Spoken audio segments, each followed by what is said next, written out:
My name is Alice. My husband, John, and I are married for almost 10 years. When I was feeling down about not being able to have a child, John always comforted me, saying, "Look at the bright side, we can do lots of things just the two of us. Let's enjoy our time together." Since we both loved traveling, we often went on trips to hot springs when we had time off.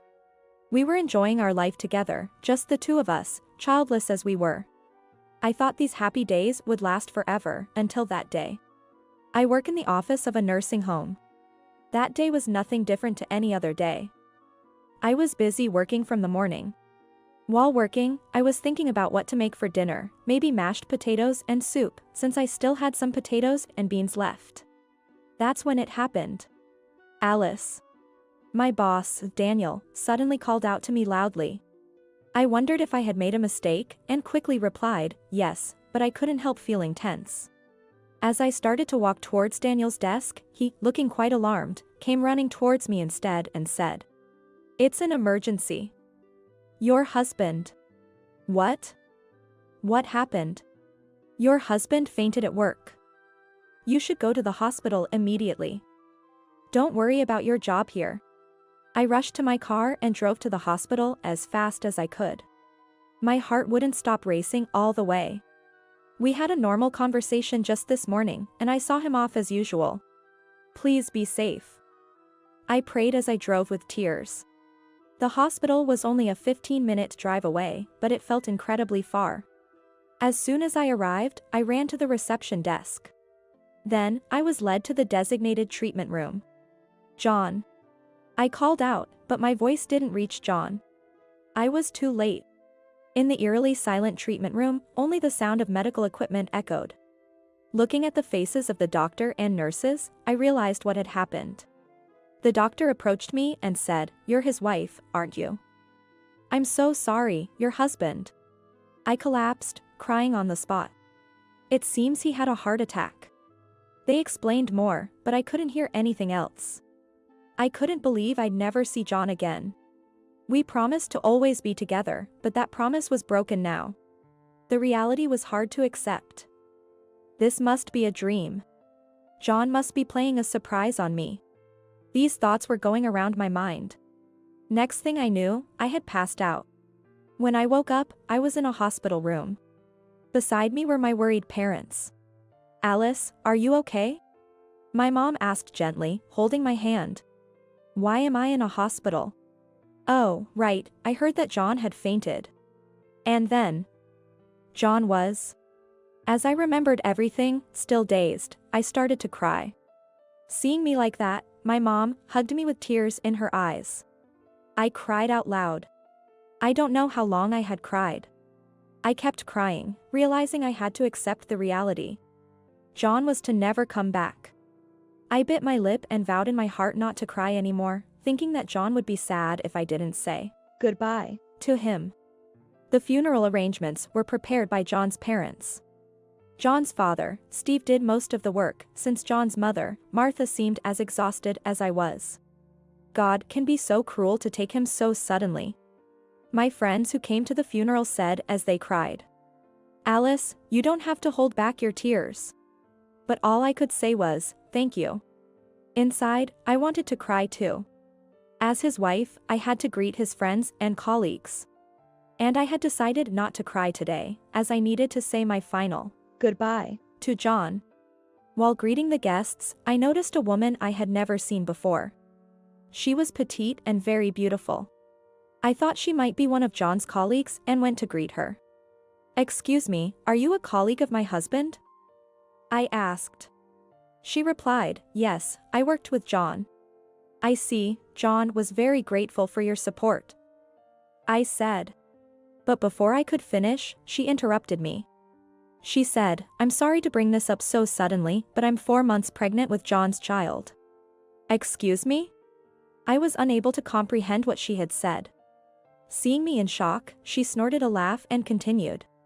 "I'm carrying your husband's child. Do you understand?" "Yes, I guess." I managed to reply, confused.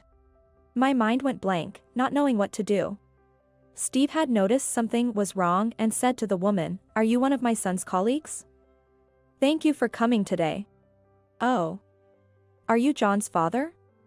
This is perfect timing. I came today to tell you I'm pregnant with your son's child, she said. She had raised her voice a bit. People around us had heard her voice and had started murmuring. Steve was also shocked by her unexpected words. What are you saying at a time like this? Some guests were visibly angry.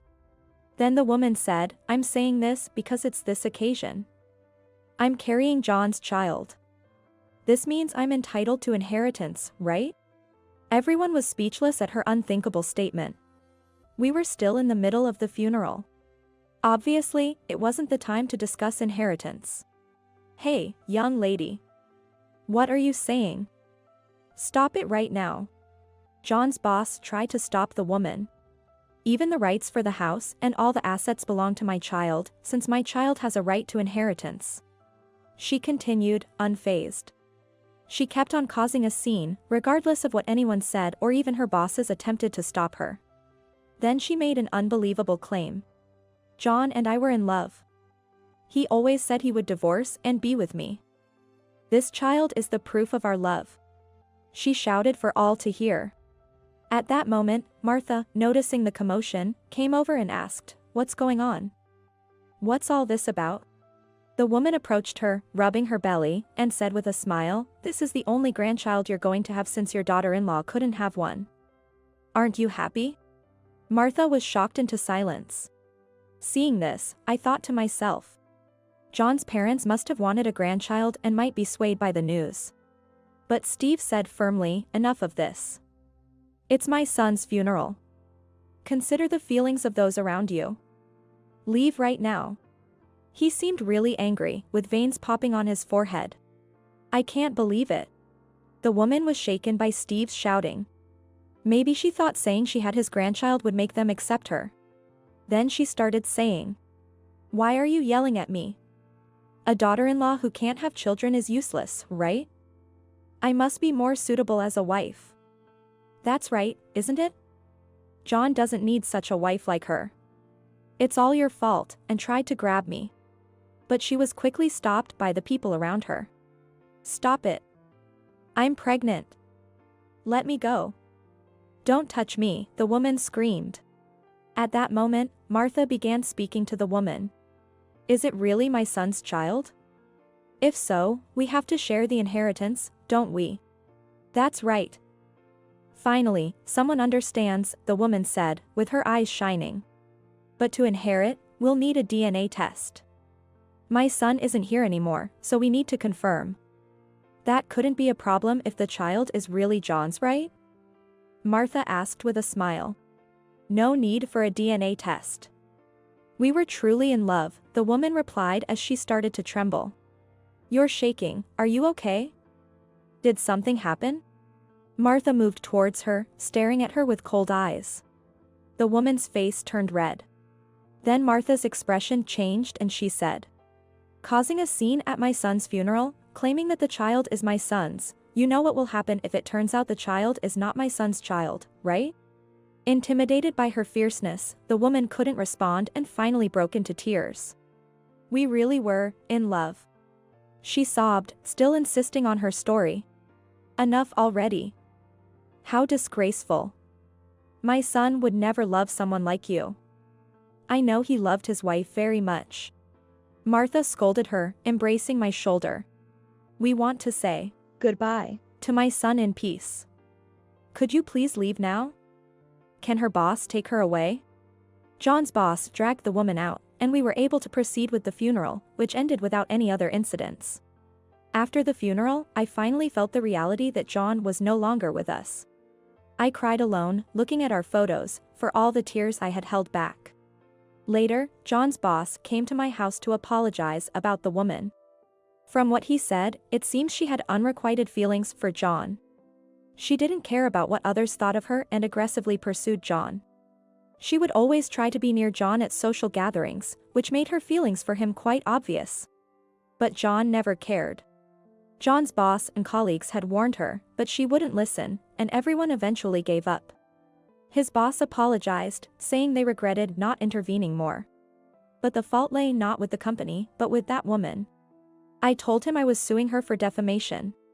What she did, ruining John's final farewell, was unforgivable. He understood my feelings and then shared memories of John. John always talked about you. You might not remember, but whenever he had too much to drink at parties, he'd start boasting about his wonderful wife. You were really loved. You're a lucky woman, he said with tears in his eyes. No. I was the lucky one to have such a wonderful husband. I replied as my voice was trembling. Later, Martha told me something else about the woman. It turns out she was indeed pregnant. But of course, not with John's child. She confessed to sleeping with other people and getting pregnant on purpose. And in a fit of spite, she claimed it was John's child, thinking it would lead to a divorce. She didn't even know who the real father was. After everything came out, she had lost her position at her job and resigned. It was her own doing, now jobless and facing a lawsuit from me. After John's boss left, Martha shared a story with me. There was only one time when we said we wanted to have a grandchild. But John got angry at us. He said, "Don't ever mention that to Alice. If you do, I'll cut ties with you. Even if we can't have children, being with Alice is enough for me." Those words made John's parents realize that as long as their son was happy, that was all that mattered. Martha continued. At that moment, I truly understood how much he loved you, Alice. That's why she was confident that he had never been unfaithful. I love you very much too, Alice. You're like a real daughter to me. That's why I want you to remarry and be happy while you're still young. She said that to me, but I just smiled and shook my head. John is the only one for me. Hearing that, Martha began to cry out loud.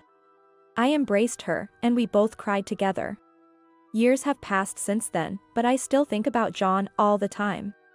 Even now, I sometimes wonder why he left me alone, why I have to live in a world without him. But I know I have to keep living.